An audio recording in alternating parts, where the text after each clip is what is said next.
The purpose of the DoD labs is to ensure that the U.S. military never loses, that they never go into a fair fight, that they always have an advantage. The DoD labs really are the foundation of a lot of the research that then gets picked up by industry and put out for the common use. But it all kind of starts here.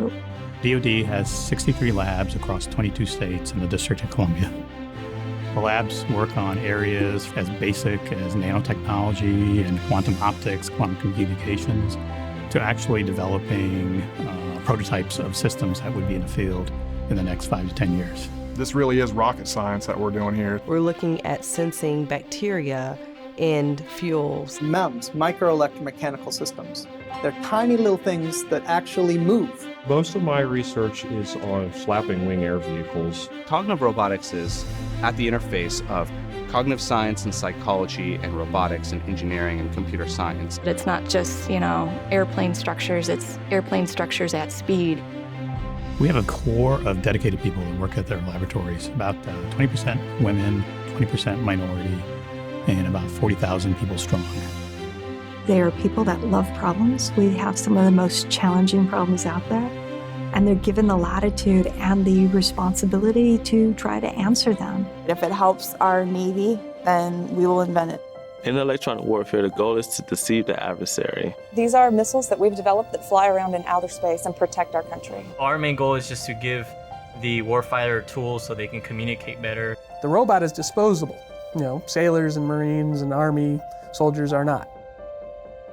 The DoD laboratories were the first ones to develop a computer, the ENIAC. GPS was first developed following 2 satellites that were launched by the Naval Research Laboratory in the late 60s. The entire microelectronics boom was an offshoot of what the DoD started.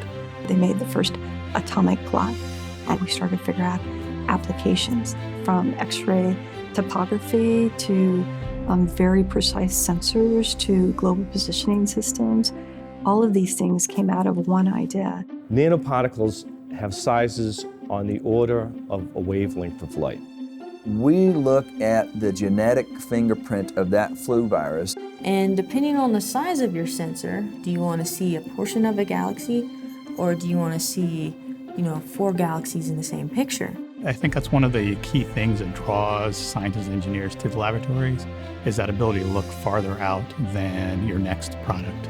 Really, at the labs, you can do revolutionary work, something that really changes the equation, changes the paradigm. You're essentially making things that have never existed before, and you're doing things that no one else has ever done before. As it's flying through the air, you can use the wing skin to actually sense the airflow. The glove can actually receive the signals on the fingertips. Not only do we like the idea of building a spacecraft in less than a week, maybe we'd like to build spacecrafts nearly instantly.